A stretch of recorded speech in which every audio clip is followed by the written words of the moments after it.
শারদামণি জননী গো, এসেছি তোমার পদতলে, দূর করো মাগো কলুষ ভ্রান্তি, জ্ঞানের প্রদীপ দাও জেলে। শারদামণি জননী গো, এসেছি তোমার পদতলে, দূর করো মাগো কলুষ ভ্রান্তি, জ্ঞানের প্রদীপ দাও জেলে। রাখাল শরৎ লাটু বলরাম, নরেন নরোত্তম, ঠাই দিয়েছিলে স্নেহ করুণায়, অন্তরে অনুপম। রাখাল শরৎ লাটু বলরাম, নরেন নরোত্তম, ঠাই দিয়েছিলে স্নেহ করুণায়, অন্তরে অনুপম। তারি এক ধারে ঠাই দিও মোরে, দিও না কো দূরে ঠেলে, দূর করো মাগো কলুষ ভ্রান্তি, জ্ঞানের প্রদীপ দাও জেলে। শারদামণি জননী গো, এসেছি তোমার পদতলে, দূর করো মাগো কলুষ ভ্রান্তি, জ্ঞানের প্রদীপ দাও জেলে। শ্রীরাম কৃষ্ণ সংঘ জননী নং শুধু মাগো তুমি,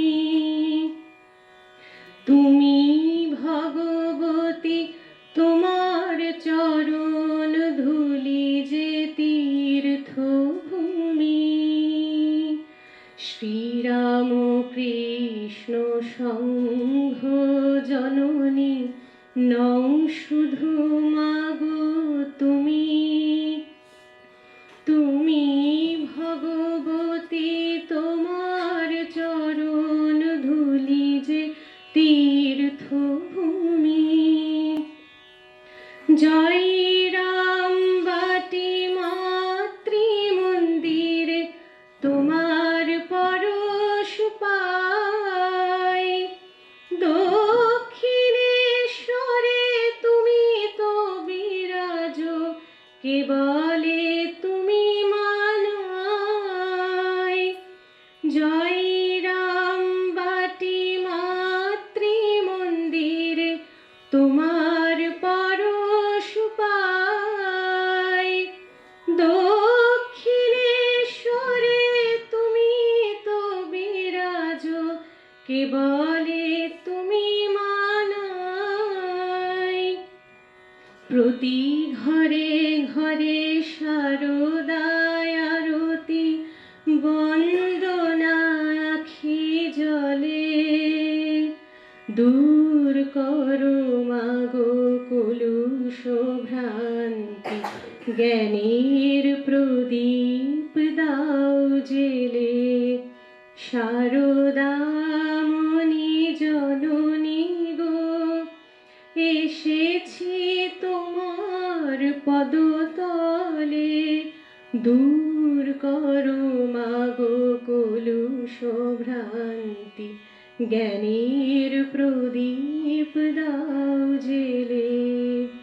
জ্ঞানের প্রদীপ দাও জেলে, জ্ঞানের প্রদীপ দাও জেলে। প্রণাম মন্ত্র বলি ঠাকুরমা স্বামীজি পার্শ্বদ রাজা মহারাজজি। ওম স্থাপকায় চ ধর্মস্য सर्वधर्मस्वरूपिणे अवतारवरिष्ठाय रामकृष्णाय ते नमः। जननीं सारदां देवीं रामकृष्णं जगद्गुरुं पादपद्मे तयोः स्थित्वा प्रणमामि मुहुर्मुहुः। नमः श्रीयतिराजाय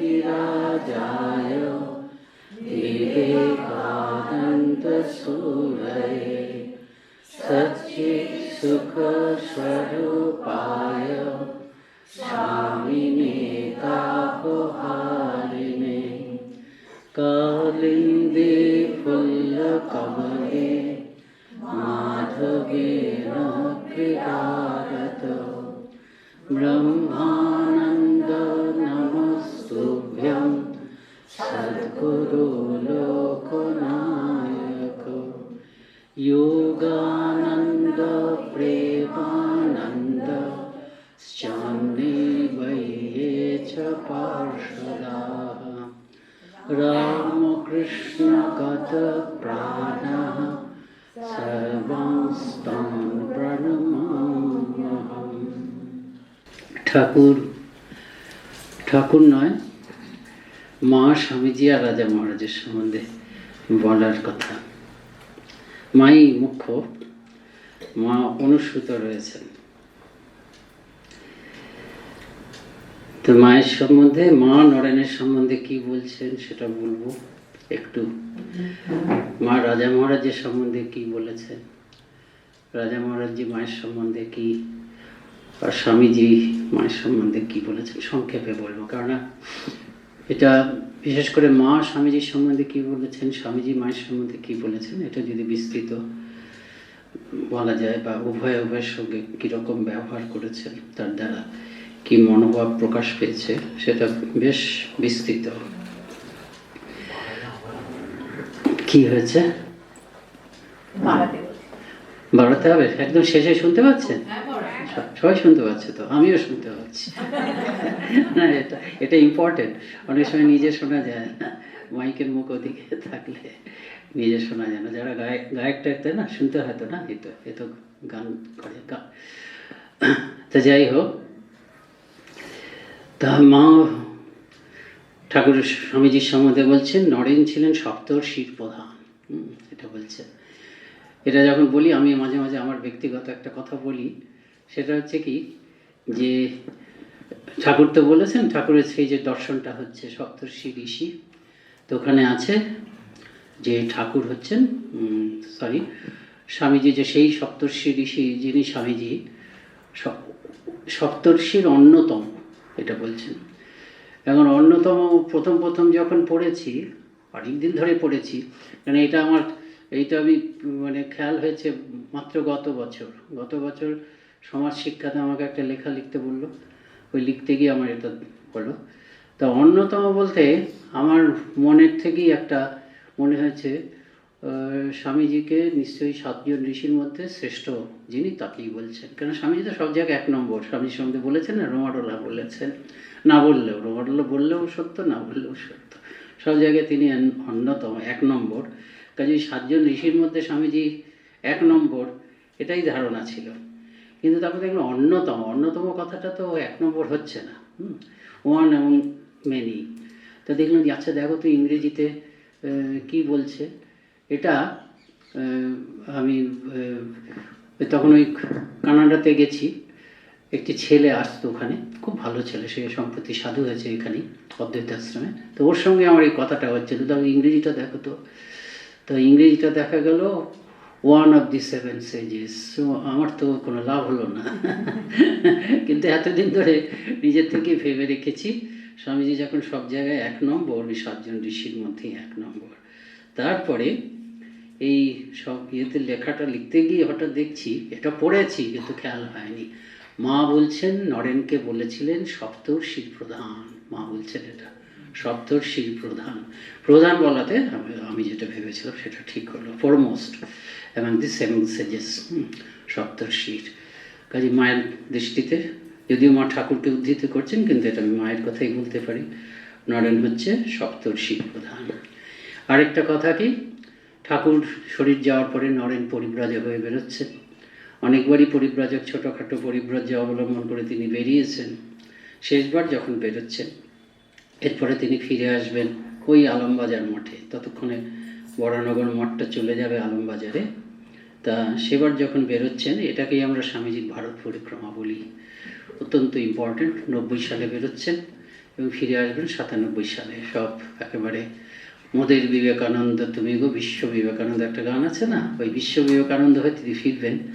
তা যাওয়ার আগে অখণ্ডানন্দজিকে সহ স্বামীজি এসছেন, এবং এই বেলুড়ে, বেলুড়ের ঘুষুরিতে, জায়গাটা জানা যায় না, কিন্তু ঘুষুরির কোনো জায়গায় আছে। তো কিছুদিন আগে পর্যন্ত একটা গেট ছিল, এখনও কি আছে সেটা? এখানকার যে কাউন্সিলর বা কেউ করেছিল, দেখেছি সিসি মায়ের ছবি ঘুষুরিতে, কিন্তু তারপরে আর দেখছি না। ঘুষুরি কোন জায়গাটা? ঘুষুরি তো এখান থেকে যখন যাওয়া যায় হাওড়া, তখন পরে দেখেছিলাম। পরে। যাই হোক, এই বেলুড়ের ঘুষুরিতে মা সব ভাড়া বাড়িতে ছিলেন। তো সেখানে এসে প্রথমে স্বামীজি প্রণাম করলেন। স্বামীজি প্রণাম করে বললেন যে মা, যদি মানুষ হয়ে ফিরতে পারি তবেই ফিরবো, নাহলে এই শেষ। মা চমকে গেলেন ছেলের মুখে। তখন সাথে সাথে স্বামীজি সামলে বললেন যে না মা, আপনার আশীর্বাদের স্বীকৃতি ফিরবে। এবার অখণ্ডানন্দজি প্রণাম করছেন, আশীর্বাদ করলেন। করার পরে মা কিন্তু বললেন, তোমার হাতে আমাদের সর্বস্ব দিলাম, দেখো নরেদের যেন খাওয়া দাওয়ার কষ্ট না হয়, এটা বললেন তিনি। আর দেখা যাচ্ছে কি, মা সবসময় নরেনের সমর্থক।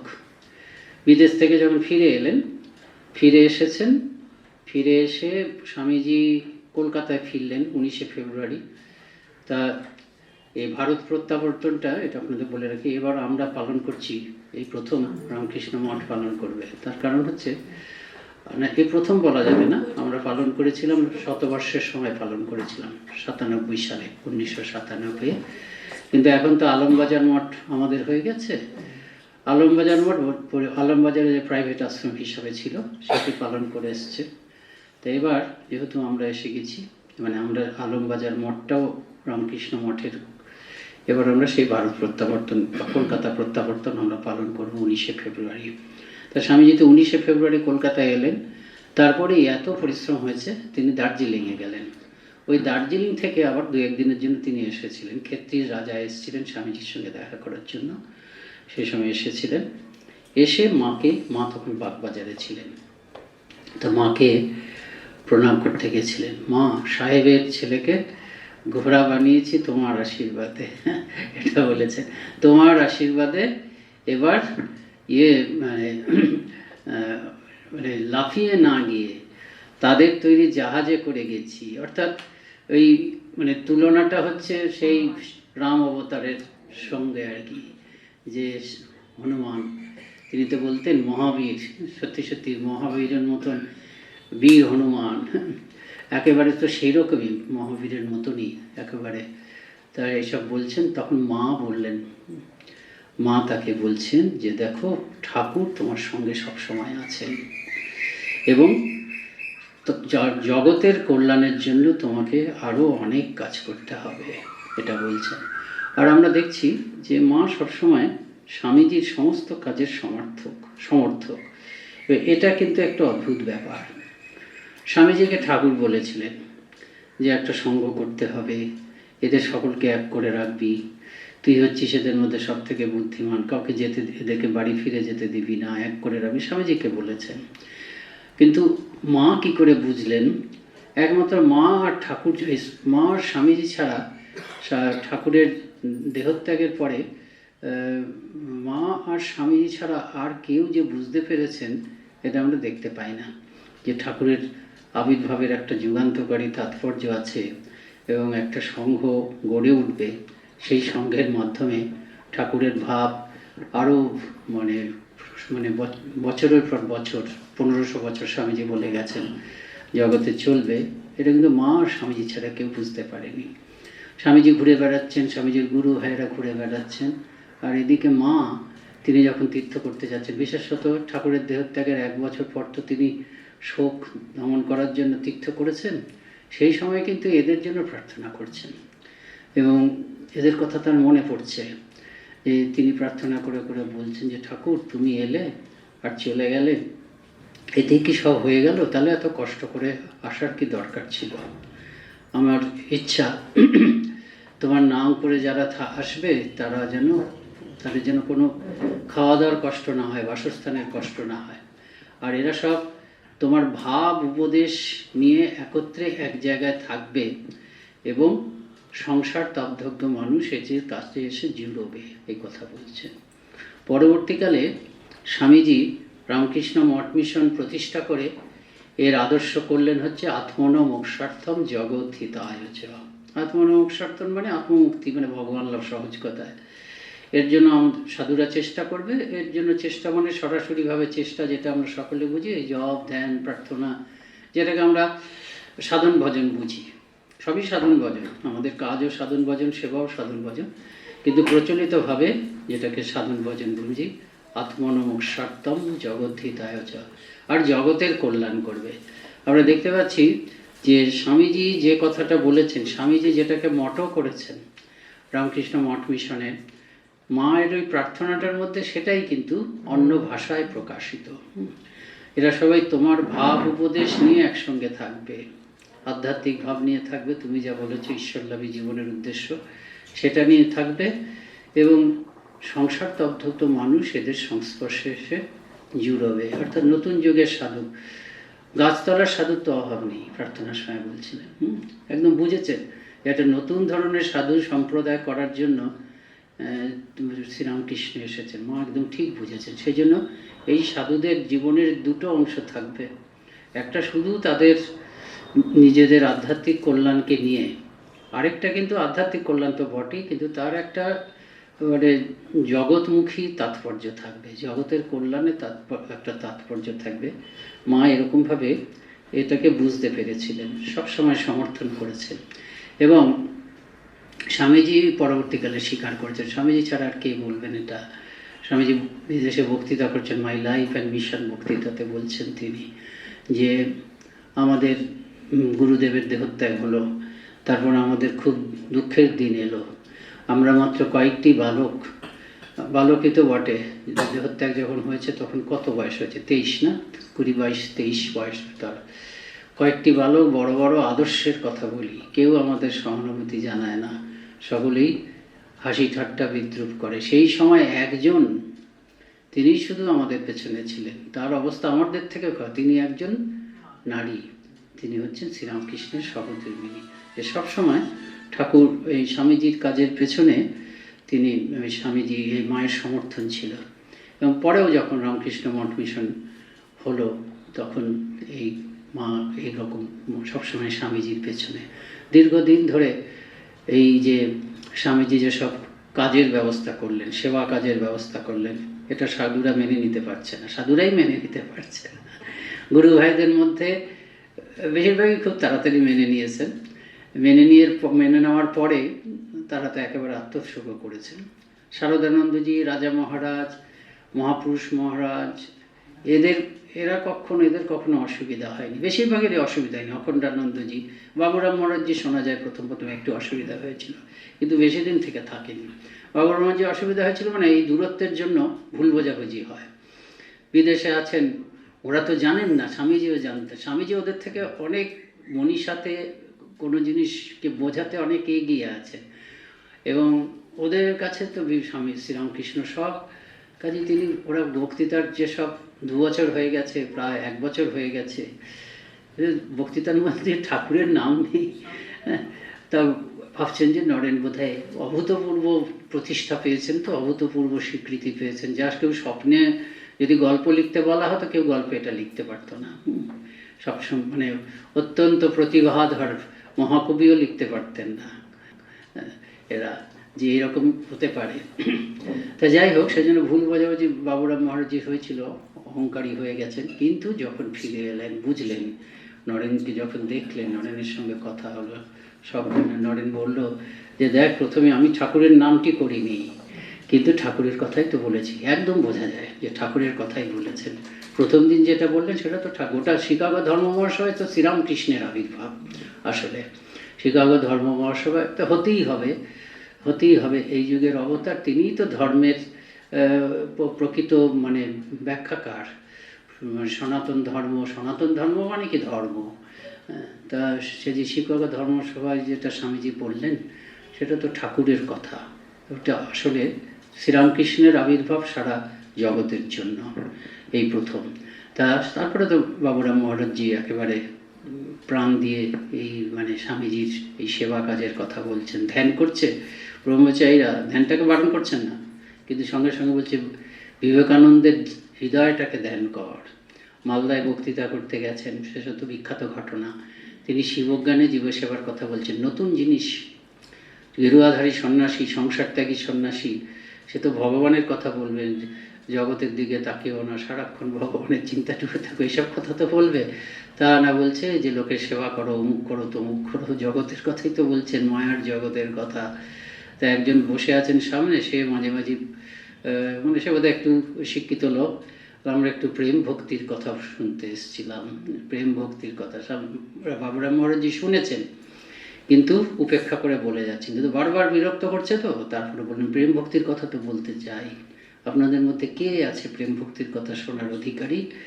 প্রেম ভক্তি শুনতে গেলে কাঁচা মাথা দিতে হবে। একটা গল্প বললেন যে একজন প্রেম বিক্রি করছিল, সবাই যাচ্ছে, প্রেম তো সকলেরই পছন্দ, ভালোবাসা সকলেরই পছন্দ, কত দাম? বলে নিজের মাথাটা কেটে দিতে হবে, অর্থাৎ একেবারে অহংকার বিসর্জন দিতে হবে, নিজের বলে কিছু থাকবে না। তার মানে চিত্তশুদ্ধি হতে হবে। চিত্তশুদ্ধি হতে গেলে এই ভালোবাসা, মানুষকে ভালোবেসে সেবা করলে অতি সহজে চিত্তশুদ্ধি হয়। সাক্ষাৎ মানুষের মুখে হাসি ফুটছে, মানুষের উপকার হচ্ছে, দুঃখটা চলে যাচ্ছে, সেই কৃতজ্ঞ হচ্ছে। কৃতজ্ঞ না হলেও দেখা যাচ্ছে কি আনন্দ হচ্ছে।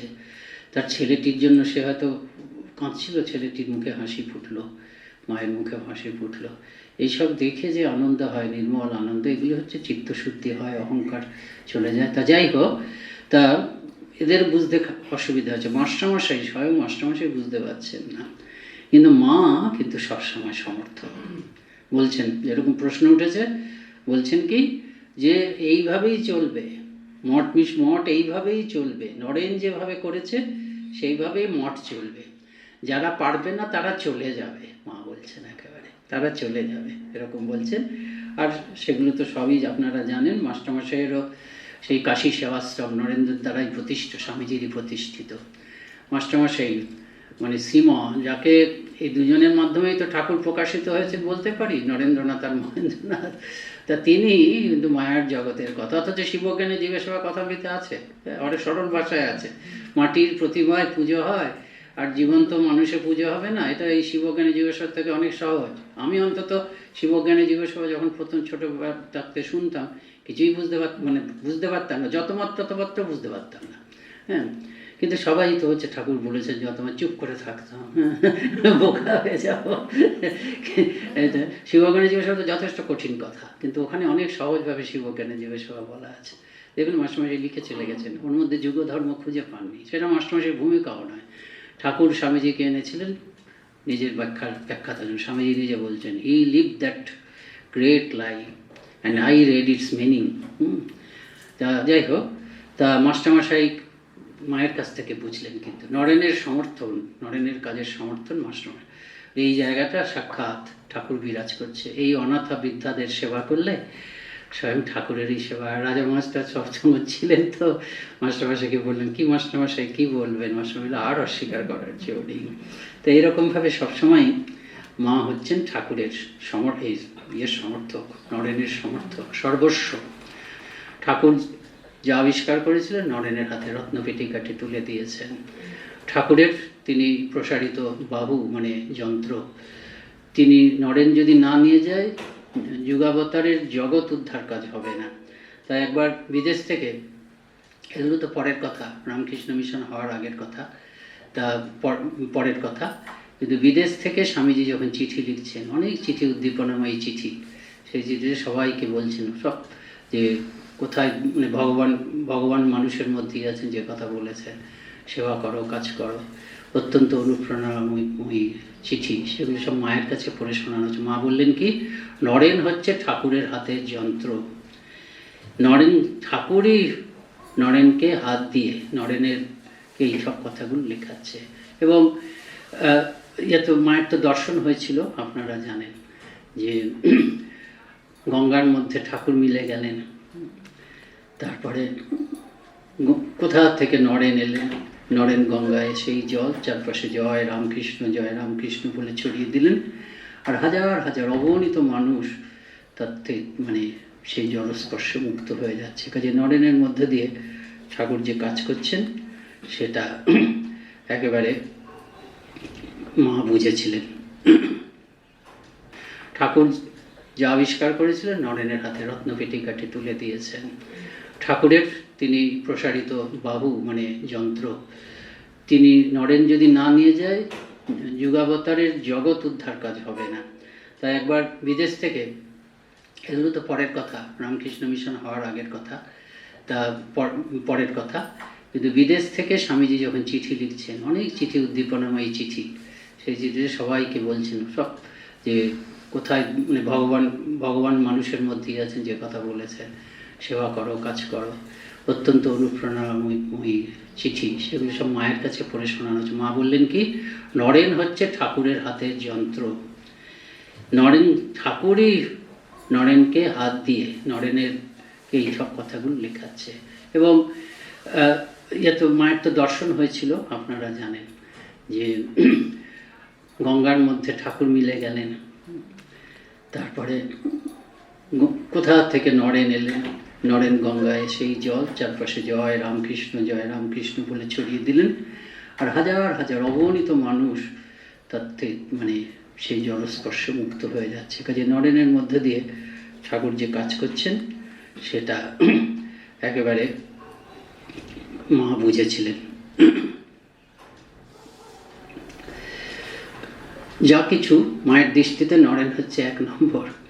শারদানন্দজিকে খুব প্রশংসা করেন মা, খুব আমার কি বলেন ভারী বাসুকি, ইত্যাদি। শরৎ না থাকলে আমার কলকাতায় যাওয়া হবে না, সব দিক থেকে। তা কি একটা ইয়েতে শরৎ মহারাজের তো বিরাট হৃদয়, কি একটা কাজ করেছেন স্বামী মানে শ্রী মা খুব খুশি হয়েছেন, শরৎ মহারাজের প্রশংসা করছেন হৃদয় ভত্তা।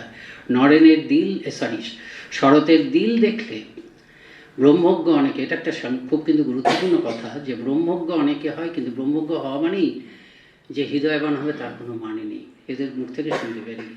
কিন্তু আমাদের শাস্ত্র অনুযায়ী কিন্তু ব্রহ্মজ্ঞ হওয়া মানেই হৃদয়বান হবে। এখানে যস্তু সর্বাণী ভূতানি আত্মন্যেব অনুপশ্যতি, সর্বাণী ভূতানি আত্মন্যেব অনুপশ্যতি সর্বভূতেষু চ আত্মানম ততন। এটা তো ব্রহ্মজ্ঞানের অবস্থা। সর্বাণী ভূতানি আত্মনি এবং অনুপশ্যতি, ব্রহ্মজ্ঞানের অবস্থা। সবাইকে দেখছি নিজের মধ্যে, সর্বভূতেষু চ আত্মা, সবার মধ্যে আমি নিজেকে দেখছি। এরকম হলে অন্যের দুঃখ আমার নিজের দুঃখ বলে মনেই হবে, এটা স্বাভাবিক। কিন্তু মা বলছেন ব্রহ্মজ্ঞ অনেকে হয়, কিন্তু এত বড় দিল হয় না। নরেনের পরে এত বড় দিল, নরেনের পরে এত বড় হৃদয়, হ্যাঁ, বাংলাদেশে নেই, ভারতবর্ষে নেই, সারা পৃথিবীতে নেই। নরেনের হৃদয় এক নম্বর সব দিক থেকে, মা বলছেন। আরেকজন ভক্ত খুব অনুরোধ করছে, মা তুমি তো সবই করে দিতে পারো, তা আমাকে কেন করে দিচ্ছ না, ইত্যাদি ইত্যাদি। মা বললেন বোধ হবে, তাও যখন জেদ করছে, দেখো আমি যা করে দিয়েছি শেষকালে হবে, ওরকম বললেই হয় না। নরেনকে ঠাকুর কার হয়েছিল বলো তো? নরেনকে ঠাকুর স্পর্শ করে দিয়েছিল, নরেনও চেঁচিয়ে উঠেছিল। মানে শ্রেষ্ঠ আধার হচ্ছে নরেন। এই মুহূর্তে তোমাকে সর্বোচ্চ জ্ঞান মানে ধীরে ধীরে ধীরে ধীরে ভেতর থেকে প্রস্তুত না হলে, সবাই তো স্বরূপত ব্রহ্ম, কাজে এই জিনিসটা করে দেওয়া যায়। এটা যেহেতু আকাশ থেকে অন্য জায়গার থেকে আনতে হয় না, আমারই স্বরূপ, ওরা ইচ্ছা করলে পারেন, কিন্তু তাকে ধরে রাখা মুশকিল, ধরে রাখা মুশকিল আছে। ধরে রাখা মুশকিল মানে এটা হারিয়ে যাবে না চিরকালের জন্য, কিন্তু আমাকে ধীরে ধীরে এই বাইরের আকর্ষণ ইত্যাদি করে করে একেবারে শুদ্ধ হতে হবে। শুদ্ধ হয়ে তবে সেটিকে অনুভব করতে হবে। আরেকটা হচ্ছে কি, আমার এই মনটা কিন্তু একটা শরীরের মধ্যে আছে, এই শরীরটার সীমাবদ্ধতা আছে, শরীরটার সীমাবদ্ধতা আছে। বিরাট আধ্যাত্মিক অনুভূতির তোর এই শরীরটা কিন্তু ধরতে পারে না, এটাও মনে রাখতে হবে। খুব তপস্যা করলে, শরীর তো জড়বস্তু, তো এই এই জড়বস্তুটাই মন হয়েছে, এই জড়বস্তুটাই বুদ্ধি হয়েছে। আমরা ভাবি যে এগুলো যেন চেতন আর শরীরটা অচেতন, তা না। ওই ভেতরে যে ব্রহ্মবস্তু আছে, সেই ব্রহ্মবস্তুটা ছাড়া সবকটাই অচেতন। বুদ্ধিটাও জড়বস্তু, মনটাও জড়বস্তু, আর শরীরটাও জড়বস্তু। কিন্তু যেটা সূক্ষ্ম জড়বস্তু, যেটা যত সূক্ষ্ম জড়বস্তু হবে তার মধ্যে চৈতন্যের প্রকাশ তত থেকে বেশি, সেই সেগুলোকে চৈতন্য বলে মনে হয়। ঠাকুর সব সুন্দর উদাহরণ দিয়েছেন, সহজ উদাহরণ। চুম্বকটা আছে, চুম্বকই চৈতন্য, কিন্তু লোহাটাকেও চৈতন্য মনে হচ্ছে। যে লোহাটা সব থেকে সূক্ষ্ম, মানে ছোট্ট, তাকে মনে হবে তার উপরে চুম্বকের প্রভাব বেশি, এরকম যেন ব্যাপার। যাই হোক, সেই জন্য মা বলছেন যে নরেনের পক্ষে সম্ভব। নরেন হচ্ছে সর্বশ্রেষ্ঠ আধার। মায়ের চোখে সবসময় নরেনকে স্পর্শ করেছিলেন ঠাকুর, সেও চেঁচিয়ে উঠেছিল। এভাবে দেখা যাচ্ছে যে সবসময়ই নরেনের সম্বন্ধে মা বলছেন। আর সেগুলো আমরা জানি যে নরেন যা করেছেন সবসময় যে মায়ের সমর্থন আছে, সেই অদ্বৈত ওই ঘটনাটা বলতে পারি। ওটার মতন ঘটনা আর হয় না, মানে অদ্ভুত একটি ঘটনা। যে মা ঠাকুরের ছবি মায়াবতীতে স্বামীজি দেখেছিলেন, স্বামীজি বিরক্ত হয়েছিলেন। বিরক্ত হওয়ার কারণ ওই একটা আশ্রম তিনি করতে চেয়েছেন। একবারই তো স্বামীজি অদ্বৈত আশ্রমে গেছেন, মায়াবতীতে স্বামীজি একবারই গেছেন। এবং মায়াবতীতে স্বামীজি এই অদ্বৈত আশ্রমটা স্বামীজি করেছিলেন যে একটা আশ্রম থাকবে যেখানে শুধু অদ্বৈত তত্ত্বের আলোচনা হবে। আমাদেরটা হচ্ছে শেষ হচ্ছে অদ্বৈত তত্ত্ব। গুরুদেব দীক্ষা দিয়েছেন, ভক্তি টক্তি সব আছে, গোটাটাই বেদান্ত। বেদান্ত মানে হিন্দু ধর্ম মানে হচ্ছে বেদান্ত, কিন্তু বেদান্ত মানে শুধু অদ্বৈত বেদান্ত নয়। বেদান্ত মানে ভক্তি বেদান্ত বেদান্ত, দ্বৈত বেদান্তও বেদান্ত, বিশিষ্টাদ্বৈত বেদান্তও বেদান্ত, এবং অদ্বৈত বেদান্তও বেদান্ত। এবং আমরা সারাদিন কিন্তু একভাবে থাকি না। সারাদিনে আমরা অনেকবার, আমরা ভক্তরাও আমরা কখনো দ্বৈত, কখনো বিশিষ্টাদ্বৈত, কখনো অদ্বৈত থাকি। ঠাকুর বলতেন, ওই হনুমানের একটা করতেন যে দেহবুদ্ধা দাস অহং জীববুদ্ধা তদংশক আত্মবুদ্ধা তমেব অহম ইতি মে নিশ্চিতা মতি। এটা বলছেন, মানে হনুমান বলছেন আমার যখন দেহ বুদ্ধি থাকে, আমি দেহটা সম্বন্ধে সচেতন আছে, তখন হচ্ছে আমি তোমার দাস।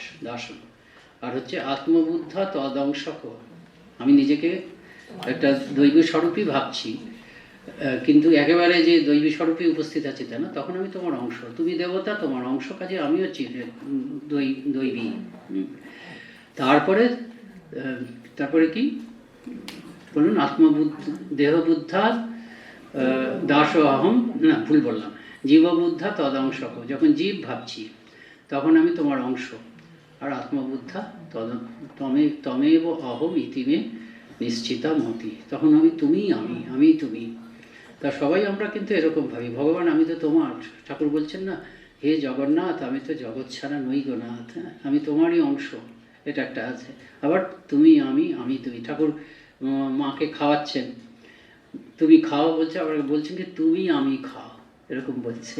বাজার এমন অবস্থা বুঝতে পারছেন না, মা আর আমি যে আলাদা, তোমরা অদ্বৈত, হ্যাঁ অদ্বৈতে চলে যাচ্ছেন।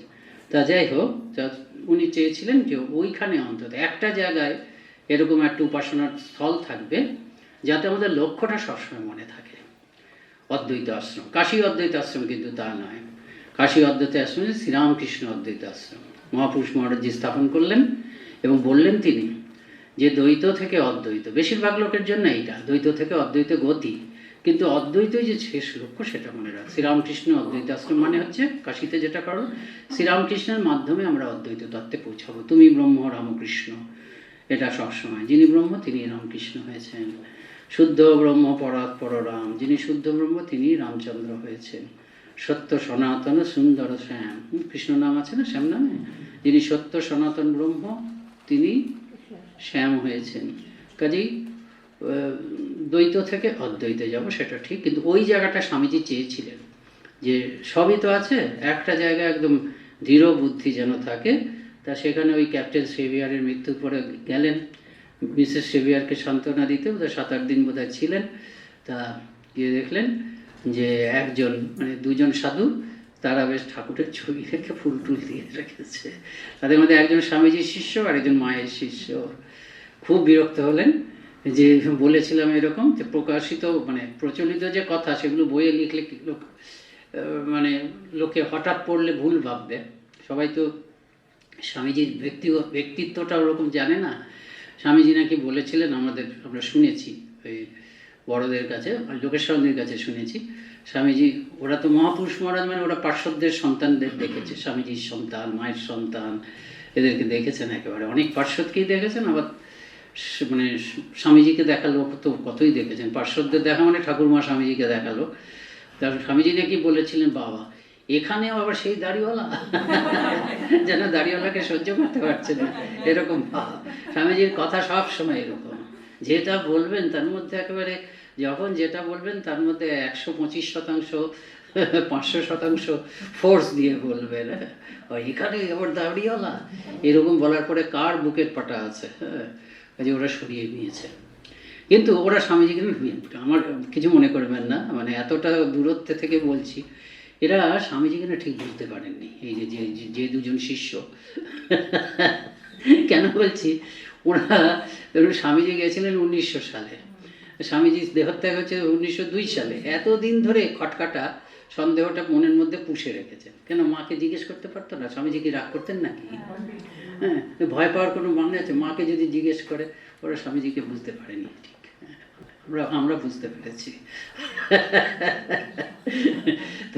স্বামীজি, আপনার কি মনে হয়, ওরা যদি স্বামীজি থাকাকালীন, আপনি তো পণ্ডিতা, না না আমি আপনাকে জিজ্ঞেস করছি, ওরা যদি স্বামীজিকে ওরকম জিজ্ঞেস করতেন, স্বামীজি বেঁচে থাকাকালীন মাকে, তাহলে স্বামীজি রাগ করতেন? তাহলে কি করতেন?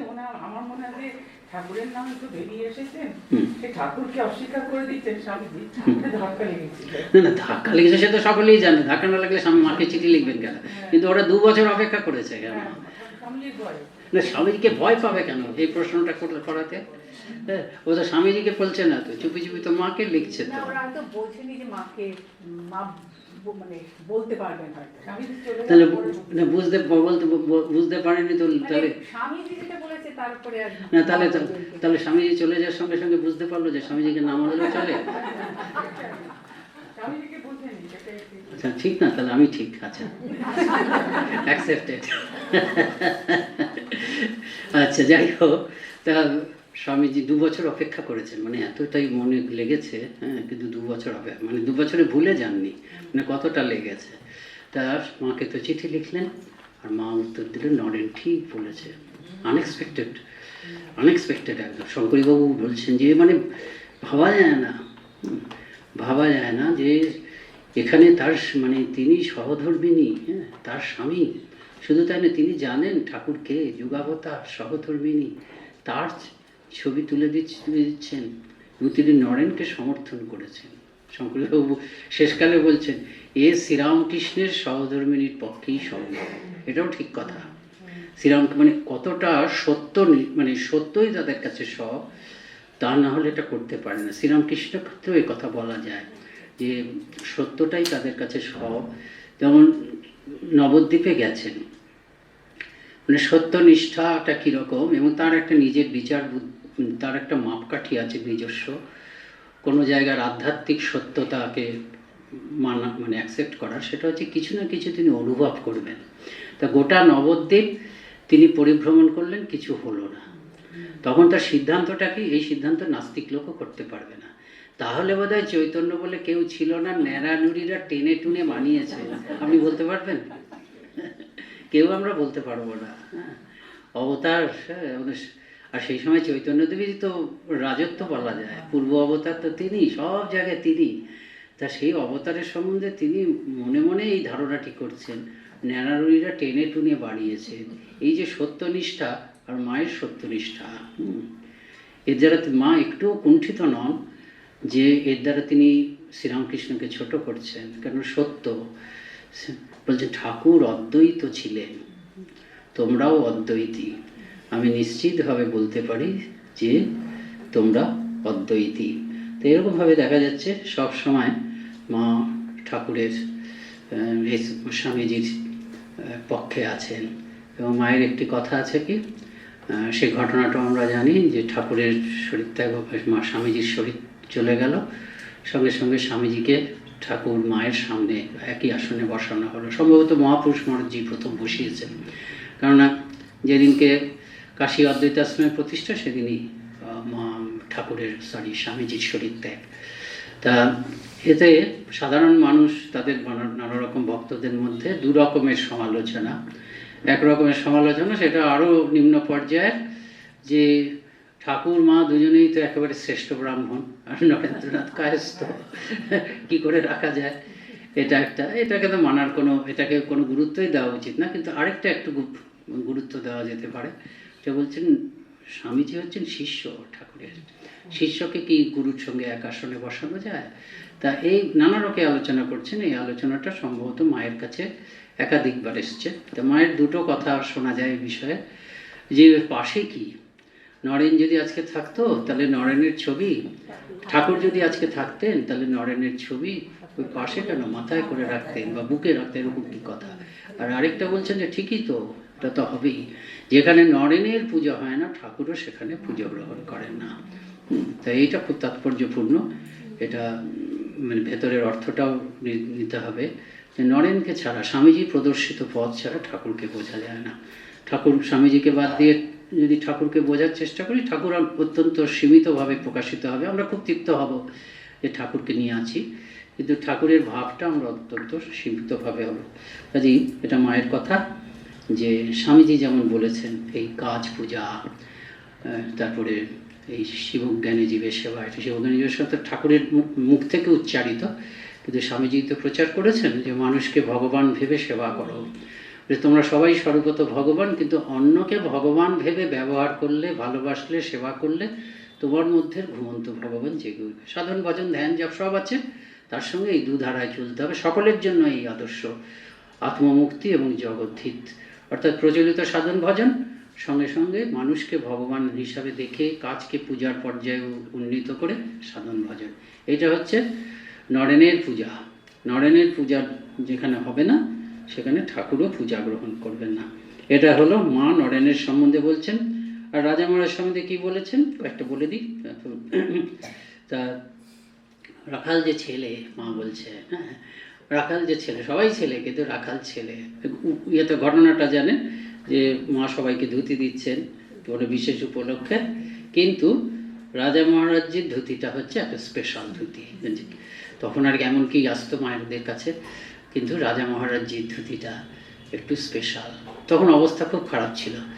বিরজানন্দজির, আমার করতে গেলে কষ্ট হয়, বিরজানন্দজি আমাদের ট্রেনিং সেন্টারের জন্য বিভিন্ন সময় সাধুদের তো বক্তৃতা পুরনোরা দিয়েছেন আমাদের ট্রেনিং সেন্টারের জন্য, সেগুলো সব রয়েছে পুরনো হলে যতটা, অনেক বিরজানন্দজি, শঙ্করানন্দজি।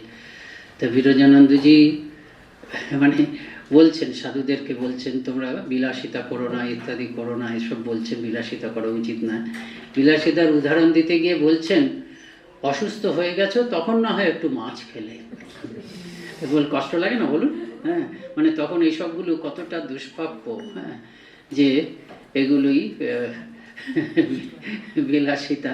কাজে এই মায়ের কাছে ধুতি অনেকে দিয়েছেন, সেই ধুতির মধ্যে যেটা আর কি শ্রেষ্ঠ, হ্যাঁ একটু ভালো, সেটা তিনি রাজা মহারাজের জন্য রেখে দিয়েছেন। রেখে দিয়ে রামময় মহারাজ, অন্নপ্রসঙ্গ, রামময় মহারাজকে দুঃখ করতেন, এটা রামময় মহারাজের কাছে শুনেছি। যে এখন মায়ের, রামময় মহারাজ জানেন তো গৌরীশ্বরানন্দজি যিনি এতে ছিলেন, চারামবাটিতে ছিলেন, বলতেন এখন মায়ের কাছে কত নানা রকম শাড়ি আছে, আর মা যখন ছিলেন অনেক সময় গেরো দিয়ে পড়তে হতো, হ্যাঁ হয়তো দুটো তিনটে শাড়ি, হ্যাঁ তা ওদের খুব মনে কষ্ট হতো, কষ্ট হওয়ারই কথা। তা রাখালকে ওই বিশেষ কাপড়টা রেখে দিলেন। একজন জিজ্ঞেস করলো মহারাজের জন্য স্পেশাল কেন? কারণ অন্যেরও তো আছে, শারদানন্দজি, মহাপুরুষ মহারাজ সবাই আছে। তো বল, মায়ের সিম্পল উত্তর, রাখাল যে ছেলে, রাখাল হচ্ছে ছেলে। এই তারপরে অন্যরকম বলেছেন রাখাল যে নারায়ণ। রাখাল যে নারায়ণ কেন বলেছেন? যে বলরাম মন্দিরে থাকেন, মা বাগবাজারে থাকেন, তার রাজা মহারাজ বেশি আসেন না। বেশি আসেন না মানে ওরা আসতেন না, স্বামীজিও মায়ের কাছে গেলে একদম বিহ্বল হয়ে পড়তেন। তো একদিন জিজ্ঞেস করছে সবাই তো আসছে, রাখাল মহারাজ তো আসেন না। তখন মা বললেন রাখাল যে নারায়ণ, রাখাল ওখান থেকেই আমাকে দেখতে পায়। নারায়ণের অংশ, গোপাল বিষ্ণুর অংশ, তো ব্রজ সখা মানে শ্রীকৃষ্ণের সখা মানে শ্রীকৃষ্ণই, শ্রীকৃষ্ণেরই অংশ। যেমন রাম, লক্ষ্মণ, ভরত, শত্রুঘ্ন এরা সবাই বিষ্ণুর অংশ, সেরকম রাখাল হচ্ছেন নারায়ণ। আরেকবার বলেছেন রাখাল মহাসাগর। কবে বলেছিলেন? একটা ঘটনা হচ্ছে ভানু পিসি, না? ভানু পিসি গান গাইছেন, কালো বেড়াল কে কুষেছে গায়ে, হ্যাঁ, এরকম কালো বিড়াল এসেছে, দুধ খেয়েছে, মুছে দিয়েছে, এরকম কালো বিড়াল ফেলছে। কালো বিড়াল মানে হচ্ছে গোপাল, দুষ্ট গোপাল, হ্যাঁ হ্যাঁ। কালো রং তো অদ্ভুত মনোমোহন কালো রং, হ্যাঁ, সেই জন্য গাইছেন। খুব আনন্দ করে রাজা মহারাজজি শুনছেন, শুনতে শুনতে ভাবস্থ, একদম ভাবস্থ। তখন আবার সেই ভাব সমাধি ভাঙানোর জন্য চেষ্টা, কারণ একবার যদি স্বরূপে চলে যায় মুশকিল, খুব মুশকিল। আপনারা জানেন তো লীলা প্রসঙ্গে শারদানন্দজি যখন লিখছেন, বাবুরাম মহারাজজি বললেন যে করেছো কি, ওরা পড়াতেন আর কি রাখাল মহারাজজির চ্যাপ্টারে। মহারাজ তো এখনো শরীরে আছেন, স্বামীজি নেই, কিন্তু মহারাজ তো আছেন। তখন শারদানন্দজি হঠাৎ চমকে উঠলেন। সঙ্গে সঙ্গে তিনি বোধহয় তার উদ্বোধনের প্রেসে ছিল বা যাই প্রেসে হোক, তিনি নিজের সামনে দাঁড়িয়ে সেই মানে তখন তো ওই কম্পোজ করা ম্যাটার থাকতো, এরকম তো এসছে অনেক পরে এই কম্পিউটার, উনি সেটাকে নষ্ট করলেন। তারপর কাজী মহাসাগর তখন একেবারে, তারপর আবার সমাধি ভাঙানো হলো, ভাব সমাধি। তারপরে মা বলেছিলেন যে ভানু পিসি তুমি তো কম নও, রাখাল যে মহাসাগর, সেই মহাসাগরকেও তুমি উত্তাল করে দিলে। আর এরকম বলেছেন অনেক কথা। একটা দুটো যে কথা মনে পড়ছে সেটা বলছি। ঠাকুরের জন্মতিথি, ঠাকুরের জন্মতিথিতে মা এসেছেন আবার। আর মা আসলে একদম রাজা মহারাজজিরা মানে বালকের মতন হয়ে যেতেন, বালকের মতন হয়ে যেতেন, খুব আনন্দ। আর আন্দুলের কালী কীর্তন দল এসেছে, এবং আন্দুলের কালী কীর্তন দল নিচে গান গাইছে ঠাকুরের জন্মতিথিতে, তো ওরকম, হ্যাঁ। তা নিচে বোধহয় সাধারণ উৎসব ছিল বা যাই হোক, মা আছেন বলেই আনন্দের কথা। রাজা মহারাজজি বালকের, রাজা মহারাজজি বিশেষ আসতেন না, এদিক ওদিক মা কেমন আছেন ইত্যাদি বলে টলে এদিক ওদিক তাকাতেন, খালি চোখে ইয়ে কথা, সামনে থাকতেন না। কেন থাকতেন না? ওরা সামনে আসা মানেই সাধারণ ভক্তরা আসতো, সাধারণ ভক্তরা এসে মায়ের পায়ে কামড়ে দিয়েছে, এরকম আছে তো, কেন যে মনে থাকবে, হ্যাঁ। তো ওরা আসতেন, ওরা তো কিছুই বোঝে না, যে মাকে ভালো লাগছে, শুনেছে মা সব করে দিতে পারে। আর এরা যখন আসতেন মহাপুরুষরা, তখন পরিষ্কার তো দেখতে পেতেন জগৎ জননী। স্বামীজিরও এরকম অবস্থা, মায়ের কাছে যখন যেতেন নিজেকে সামলাতে পারতেন না। তা ওই রকম এসছেন। আন্দুলের কালী কীর্তনে গান হচ্ছে, অন্য ইয়েতে প্রভানন্দজির বইতে আছে যে গানটা হচ্ছে আর কেন মন এই সংসারে, ওই গানটা, ওটা একটা অদ্ভুত গান। সেইটা হচ্ছে রাখাল মহারাজজির ভাব হয়েছে। ভাব হবে মানে উনি নাচছেন, এত বিভোর হয়ে নাচছেন, ভাবস্থ হয়ে গেছেন।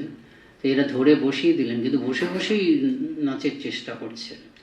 তারপর ওরা দেখলেন এত গভীর ভাব, তোরা সবসময় আগলে থাকতেন, স্বামীজির ক্ষেত্রেও রাজা মহারাজের ক্ষেত্রেও গভীর ভাব। ওরা ধীরে ধীরে ওপরে নিয়ে গেলেন, তাতেও ভাবের উপশম হচ্ছে না, অনেকক্ষণ ধরে ভাব, চিন্তায় পড়ে গেছেন। তারপর মাকে খবর দেওয়া হলো। মা তখন একটা থালাতে, মানে নিজে বোধহয় একটু গ্রহণ করলেন, একটা থালাতে নিজের প্রসাদ করে দিলেন, যাও বলো গিয়ে। বলা হলো, অন্যরা পার্শ্বদ যারা আছেন, শারদানন্দজি বা অন্যরা গিয়ে বললেন যে মা প্রসাদ পাঠিয়েছেন, কিছু হলো না। তখন আবার মাকে খবর দেওয়া হলো। মা তখন গেলেন, মা তখন গিয়ে রাজা মহারাজজির গায়ে হাত দিয়ে বলে, রাখাল তোমার জন্য প্রসাদ এনেছি। যেই মা ছিল সঙ্গে সঙ্গে সম্বিত পেয়ে একদম ভাবটা ভেঙে গেল। মাকে দেখি, মা সামনে, সঙ্গে সঙ্গে সাষ্টাঙ্গ প্রণাম। তখনও একটু একটু তো ভাব থেকে নেমে এসছে, মানে একটু একটু টলমল ভাব আছে। মা বললেন, আবার বললেন তোমার জন্য প্রসাদ এনেছি, খাও। হ্যাঁ মা, খাবো। তারপরে ধীরে ধীরে হলো, মা চলে এলেন।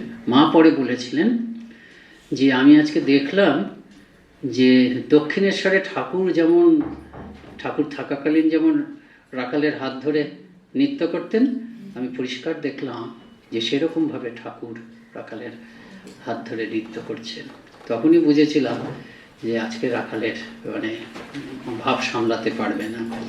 তার রাখাল মহারাজজি, রাজা মহারাজজি মায়ের সম্বন্ধে কেমন কী বলতেন একটা দুটো বলি।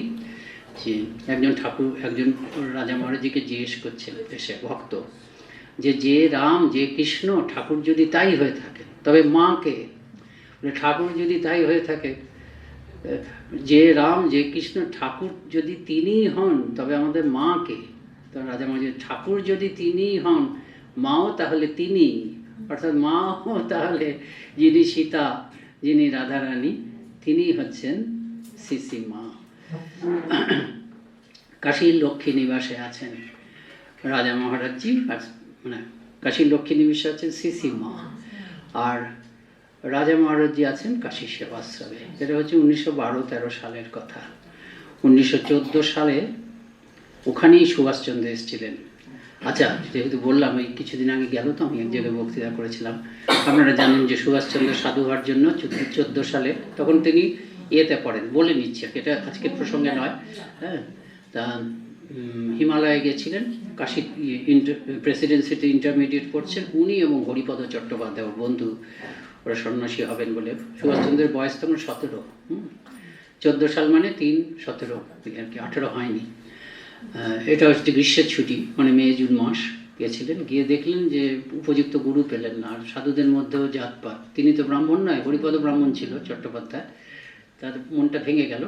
তিনি নেমে এলেন বারাণসীতে, রাজা মহারাজজির কাছে এলেন, এবং ওরা চিনতেন, মানে পরিবারের লোক খুব রাজা মহারাজজি চিনতেন। দূর থেকে রাজা মহারাজজি দেখে বলেন, আচ্ছা জানকীবাবুর ছেলে মনে হচ্ছে, ওকে একটু যত্ন করো। তারপরে যখন এলেন তখন রাজা মহারাজজি বললেন যে না, তোমার জন্য সুস্বাদু হলো, তোমার জন্য দেশ একটা বিরাট কাজের অপেক্ষা করছে, চলে যাও। তাও শেষ পর্যন্ত আইসিএস যখন ছেড়ে দিয়েছেন তখনও চারু গাঙ্গুলিকে লিখছেন যে আইসিএস ছেড়ে দিয়েছি, একদম খোলা প্রান্তরে, মানে সমুদ্রের নৌকো ছেড়ে ছেড়ে, কি ভাষা টাষা আছে, বেশ কী করবো দেখি। মাঝে মাঝে মনে হচ্ছে রামকৃষ্ণ মিশনেই যাই, তখনও পর্যন্ত ইচ্ছে আছে। কিন্তু যাই হোক, সেই সময় তিনি সিদ্ধান্ত নিলেন।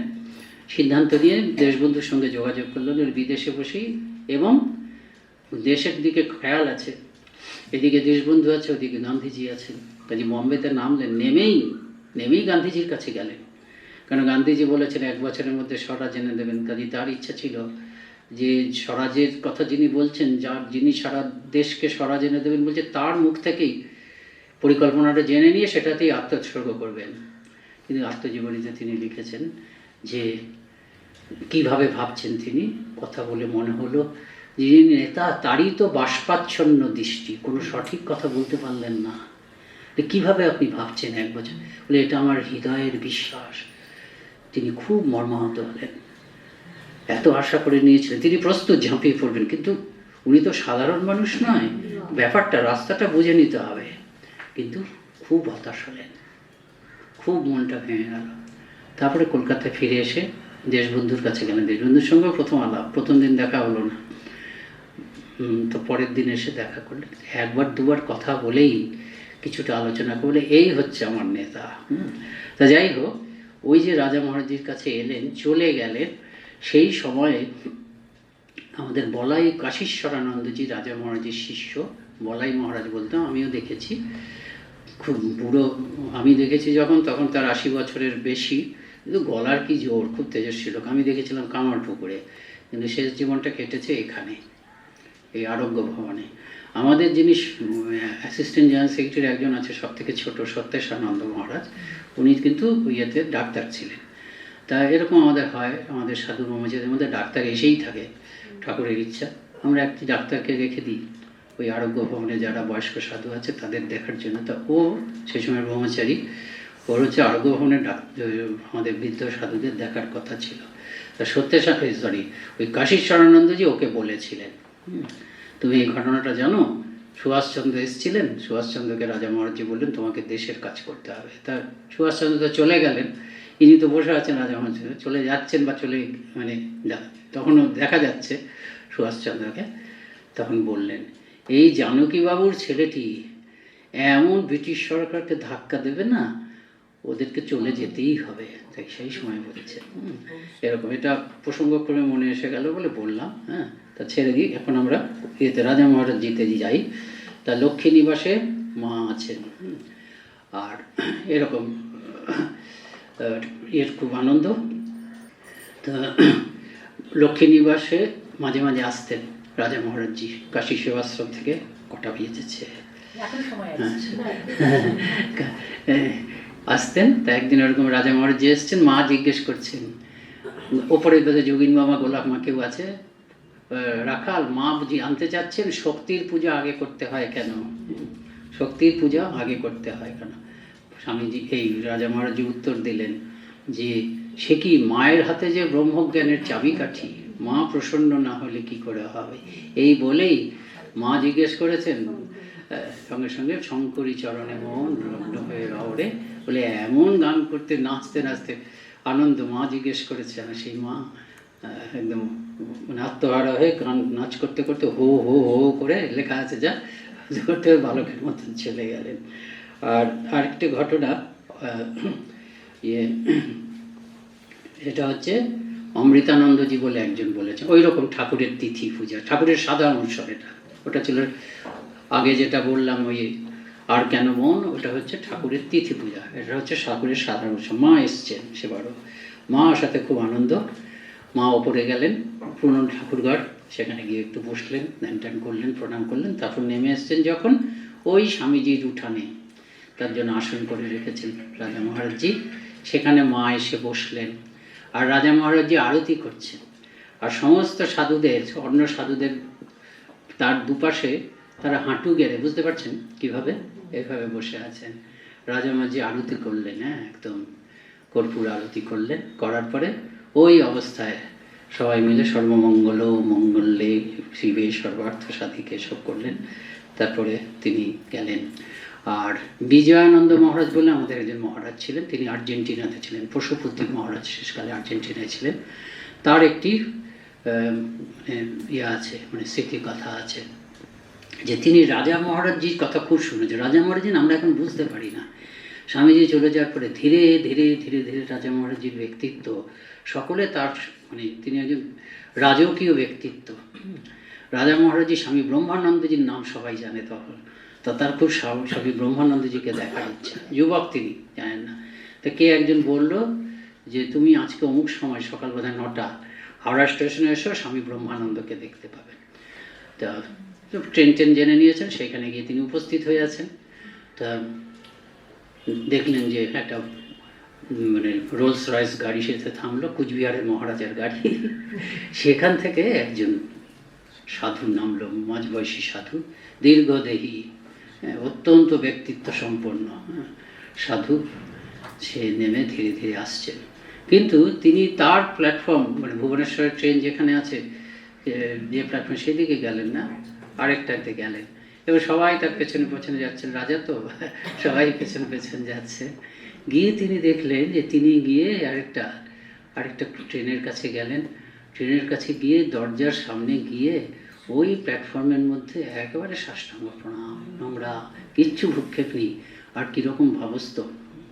তারপরে দেখা যাচ্ছে ট্রেনের মধ্যে একজন বসে আছে মহিলা, তিনি তারপরে উঠলেন, বুঝলেন যে সবাই বললো ইনি হচ্ছেন সারদা মা, হ্যাঁ ইত্যাদি। তখন কথাগুলো শুনছেন, মা আমি ভুবনেশ্বর যাচ্ছি। মা আশীর্বাদ করে বলছেন, রাখাল ভুবনেশ্বরে খুব ম্যালেরিয়া, জল ফুটিয়ে খেও, এসব বললেন টললেন। এই সময় মায়ের ট্রেন ছাড়ার সময় হলো, রাজা মহারাজজি পিছিয়ে এলেন। এটা আমি লোকেশ্বরজির কাছে শুনেছি, হ্যাঁ লোকেশ্বরজি বলতেন, উনি আবার বিজয়ানন্দজির কাছে শুনেছেন। তা রাজা মহারাজজি পিছিয়ে আসছেন, মানে কীরকম নামছেন, পিছু হটে ওই ট্রেন থেকে নামলেন, আবার প্রণাম করলেন সাষ্টাঙ্গ করে, যতক্ষণ পর্যন্ত না গেল ট্রেন, এরকম হাত জোর করে দাঁড়িয়ে থাকলেন।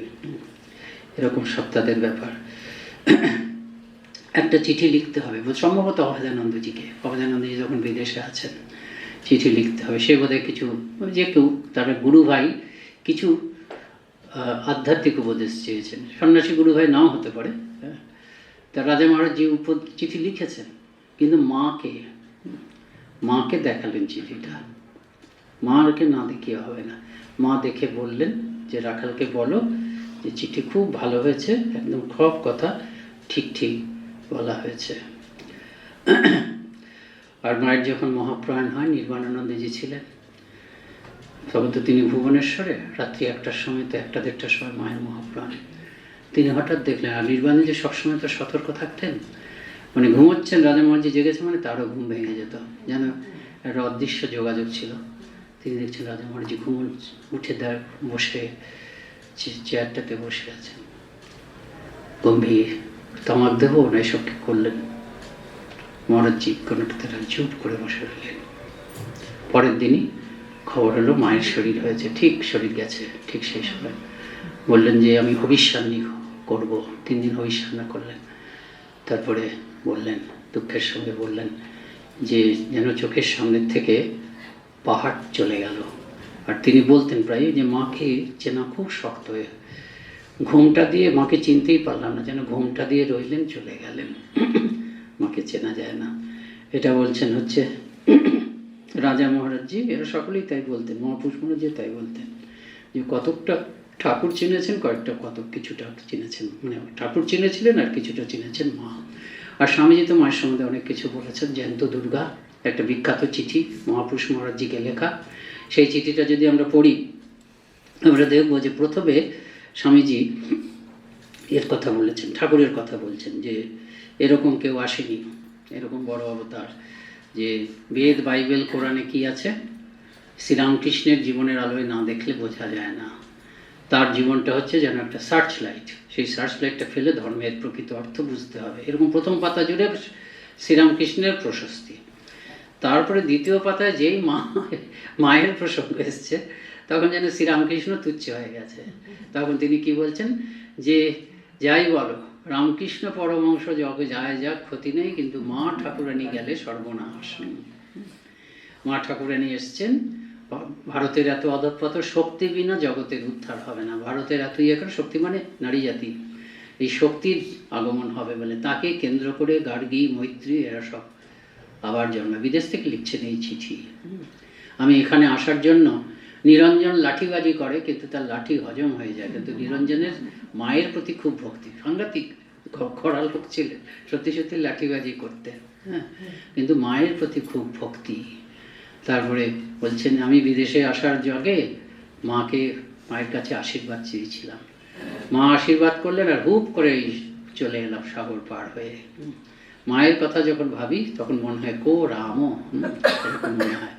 আমরা জানি যে বিদেশে যাওয়ার আগে ঠাকুর নির্দেশ পেয়ে গেছেন, ঠাকুরের নির্দেশের জন্য অপেক্ষা করছিলেন।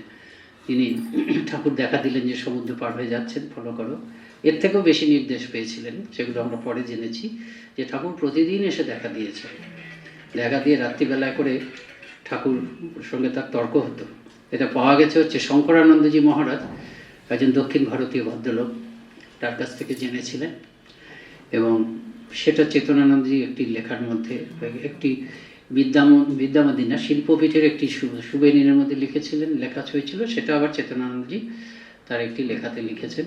এটা পাওয়া যায় হচ্ছে 1893। তো 1993 সালে যখন শিকাগো বক্তৃতার শতবর্ষ হয়েছিল, তখন গোলপার্ক থেকে লোকেশ সাউন্ডজি এটার দায়িত্বে ছিলেন, তিনি সেক্রেটারি ছিলেন শিকাগো সেন্টিনারি সেলিব্রেশনের। আমরাও ছিলাম তখন। একটা বই বের করা হয়েছিল, এই 100 years স্বামী বিবেকানন্দ, এই 100 years সিন্স শিকাগো। আছে, লাইব্রেরিতে আছে, আপনার পার্সোনাল আছে না? আছে না? অতি ভালো বই, পাওয়া যায় না, কিন্তু ওটা আরেকবার ছাপালে ভালো, হ্যাঁ, বললে ভালো। এটাতে দেখবেন চেতনানন্দজি লেখাটা প্রথম দিকেই আছে, এই হয়তো 30-40 পাতা মধ্যে আছে।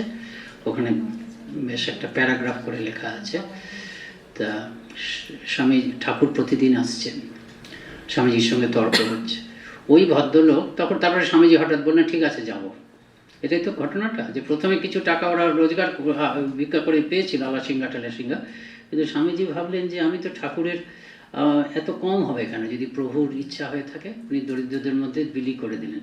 তারপরে তার মনে হলো আমি সন্ন্যাসী, আমি তো প্রভুর নির্দেশ পাইনি, নিজের খামখেয়ালিতে যাব বলে ঠিক করছি, কাজে অপেক্ষা করতে লাগলো। তখন ঠাকুর দিনের পর দিন, ওই স্বপ্নটাও দেখেছিলেন, ঠাকুর দিনের পর দিন এসছেন। ঠাকুর তাকে পরে বললেন ওই ভদ্রলোককে যে কার সঙ্গে কথা বলতেন স্বামীজি, তখন একটু গম্ভীর হয়ে গেলেন, বলে দেখো আমি যাবোই একদমই ভাবিনি, কিন্তু ঠাকুর প্রতিদিন এসে আমাকে বলেছে তোকে যেতেই হবে, আমিই তোর জন্য এসব ব্যবস্থা করছি, দেখবি ওরা সব মুগ্ধ হয়ে যাবে। তারপর গেছে, কিন্তু এর পরেও কিন্তু স্বামীজি নিশ্চিন্ত হয়নি মায়ের কাছে। মা যখন বললেন, মায়েরও দ্বন্দ্ব হয়েছিল, তারপরে ঠাকুরের দর্শন পেলেন, তারপরে মা বললেন যে হ্যাঁ যাও। তখন স্বামীজির কি আনন্দ, চেন্নাইতে ছিলেন তিনি, ইয়েতে গিয়ে সমুদ্র তীরে গিয়ে একদম নৃত্য করেছিলেন যে এখন আর চিন্তা নেই, এখন হচ্ছে ওই ওয়েস্ট, ওই আমেরিকা, কেন জগৎজননীর আশীর্বাদ পেয়েছি। তো এরকম। আর সংঘ জননী, এটা তো মানে স্বামীজি বলেছেন নামটা যে আমরা ব্যবহার করি। 1897 খ্রিস্টাব্দে 1 মে রামকৃষ্ণ মিশন প্রতিষ্ঠার সভা হবে, একটু পরে সবাই এসে গেছে, তখন স্বামীজি বললেন যে দেখো আমাদের কিছু টাকা পয়সা জমেছে, এই টাকা পয়সা মায়ের কোনো থাকার জায়গা নেই, মায়ের কোনো মাসোহারা নেই, ভক্তদের দয়ের উপরে নির্ভর করতে হয়, তাই এর থেকে আমরা চাই যে কিছু কিছু মাসোহারা মাকে দিই। সবাই রাজি হলো। তাও জিজ্ঞেস করছে কত দেওয়া যায়, আমরা তো কেউ বলে 2 টাকা, কেউ বলে 3-5 টাকা, ব্রাহ্মণের বিধবা, হ্যাঁ, কেউ বোধহয় ওই 7 টাকার বেশি কেউ উঠতে পারলো না। তখন স্বামীজি খুব কষ্ট পেলেন, বলে তোমরা কি মনে করো পরমহংসদেবের পত্নী, গুরুপত্নী এসব বলে মনে করো? তিনি তা নয় রে ভাই, তোমরা যা ভাবছো তা নয়। তিনি হচ্ছেন আদ্যাশক্তি, জগৎজননী। এই যে সংঘ প্রতিষ্ঠা তিনি আমাদের রক্ষা কর্ত্রী, পালনকারিণী। এই যে সংঘ প্রতিষ্ঠা হতে যাচ্ছে, তিনি এই সংঘের সংঘ জননী। মাকে মাসিক 25 টাকার কমে কিছুতেই দেওয়া যাবে না, এটা ধার্য হলো। সংঘ জননী কথাটা তিনি বললেন। আর মায়ের থাকার জায়গার ব্যবস্থা তিনি করে গেছিলেন। ওই খোড়ো খোদারকে বলে এই জায়গাটা কোথায় টাকা দিয়েছিলেন, কিনে নিয়েছিলেন। তো সব ব্যাপারে, এবং বিদেশ থেকে যে চিঠি লিখছেন, মায়ের ইচ্ছা ছিল যে আগে মা ও মায়ের মেয়েরা, তারপরে ঠাকুর ও ঠাকুরের ছেলেরা। দেখবেন অনেক চিঠি আছে, অনেক চিঠি আছে।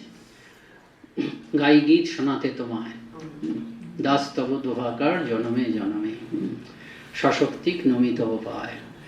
এই একসঙ্গে তিনি ঠাকুরের জন্ম জন্মান্তরের দাস নিজেকে বলছেন, মায়েরও বলছেন যে মাতা ঠাকুরানীকে তার জন্ম জন্মান্তরের দাসের কোটি কোটি প্রণাম জানাবে, আর তাকে তার কাছে প্রার্থনা করবে। এরকম অজস্র চিঠি, যে আমার যেন অটল অধ্যাবসায় হয়। এগুলো আগের চিঠি পরিব্রাজক জীবনে। আমার যেন অটল অধ্যাবসায় হয়, আর যদি কোনো এই জীবনে যদি সম্ভব না হয়, তবে যেন এই শরীরের শীঘ্র পতন হয়। কিন্তু ওই কোটি কোটি, এরকম তার কথা আছে। মাকে গুরুই ভাবতেন তিনি, গুরুই ভাবতেন। ওই ঘটনাটি যে মা আমার এখন সব উড়ে যাচ্ছে, বলছে না উঠে যাচ্ছে মানে কি, ওই ব্রহ্মজ্ঞান অসীমের দিকে মনটা যাচ্ছে। তা মা মজা করে বলছে, দেখো বাবা আমাকে যেন উড়িয়ে দিও না। তখন স্বামীজি পায়ের পা ধরে বলছেন, মা যে জ্ঞানে গুরু পাদপদ্ম চলে যায়, সে কি জ্ঞান, সে তো অজ্ঞান। গুরু পাদপদ্ম বোধহয় স্বামীজি সম্ভবত এই কথাটি প্রকাশ্যেই বলতেন। শ্রীরামকৃষ্ণ তার গুরু, মাও তার গুরু। কেন বলতেন? যে স্বামীজি তখন চলে গেছেন, এটা প্রকাশ্যে বা অন্তরঙ্গ বিশিষ্টদের মধ্যে যদি না বলে থাকতেন, মা চলে গেছে, স্বামীজি তখন চলে গেছেন, আর মা দক্ষিণ ভারতে গেছেন রাধুকে নিয়ে, রামনাদের রাজা। তিনি কি বলছেন, মা তো গেছেন, তিনি বোধহয় কাছাকাছি অন্য জায়গায় ছিলেন, যে আমার গুরুর গুরু পরম গুরু যাচ্ছে, দেখো তাদের যেন কোনো অসুবিধা না হয়। গুরুর গুরু, রামনাদের রাজার গুরু হচ্ছেন স্বামীজি, স্বামীজির গুরু শ্রী মা। এখন মা, এটা তার মন গড়া কথা নয়, নিজের বুদ্ধি থেকে রামনাদের রাজা এই কথা বলেননি। নিশ্চয়ই স্বামীজি যে ঠাকুর এবং মা উভয়কেই গুরু বলে মনে করতেন, এই কথাটি প্রকাশ অন্তরঙ্গ হলে যারা জানতেন, নিশ্চয়ই উচ্চারণ করতেন তারা, যার জন্য বলছেন গুরুর গুরু পরম গুরু।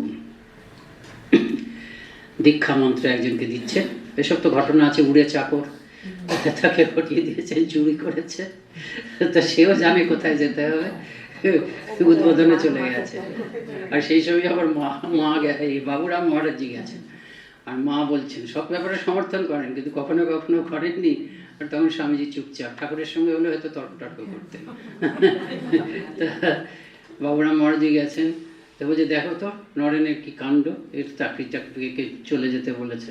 তখন বাবুরাম মহারাজ, তুমি একে সাথে নিয়ে যাও। বাবুরাম মহারাজ মুশকিলে পড়েছে, স্বামীজি নরেন কি বলবে, তোমরা সংসারের কষ্ট টষ্ট বোঝো না, নরেন কি বলবে, আমি বলছি নিয়ে যাও। তা কি করেন বাবুরাম মহারাজজি, ভয়ে ভয়ে চাকরটিকে নিয়ে নৌকো থেকে নেমেছে। আর স্বামীজি দূর থেকে দেখে বলছে, বাবুরামের কাণ্ড দেখো, ওটাকে আবার নিয়ে এসছে। তারপর বাবুরাম মহারাজ যেই বললেন যে মায়ের উপর, আর ওই প্রসঙ্গই নেই, যেন ব্যাপারটা ঘটেই নি। এই একটি কথা আমরা হলে তো বলতাম, উফ, আমার মা তো আর এসব বোঝেন না, এরকম হয়তো বলতাম, তাতে কেউ আমাকে দোষও দিত না হয়তো। ওরা কেউ তো বলতে পারতাম ওরা অন্য জগতের মানুষ তো, ওরা কি, ওরা একদম চুপচাপ, মানে যেন ব্যাপারটা ঘটেই নি, এইরকম ওরা মনে করতেন। যে তারপরে দীক্ষা দিতে যাচ্ছি, দীক্ষা, তা একজন বলছেন সেই কাহিনী, 4-5 জনের দীক্ষা হবে, স্বামীজির কাছে গেছেন, এই পুরনো বাড়ি, ওটাই তো ঠাকুরঘর, পুরনো ঠাকুরঘর, ওখানেই স্বামীজি ধ্যান করেছেন।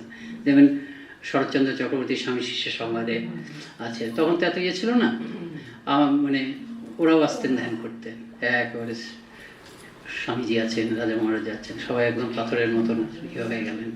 তো এদের তো এরকম ধ্যান ছিল। একটা প্রসঙ্গ করে বলি, আমাদের একজন ডাক্তার, আমি সুইতানন্দের কাছে শুনেছি, শ্যামল সেন বোধহয় ছিলেন নাকি গঙ্গোপাধ্যায়, তিনি সেবা প্রতিষ্ঠানের ডাক্তার ছিলেন, অবিবাহিত ছিলেন, খুব মেজাজি লোক ছিলেন।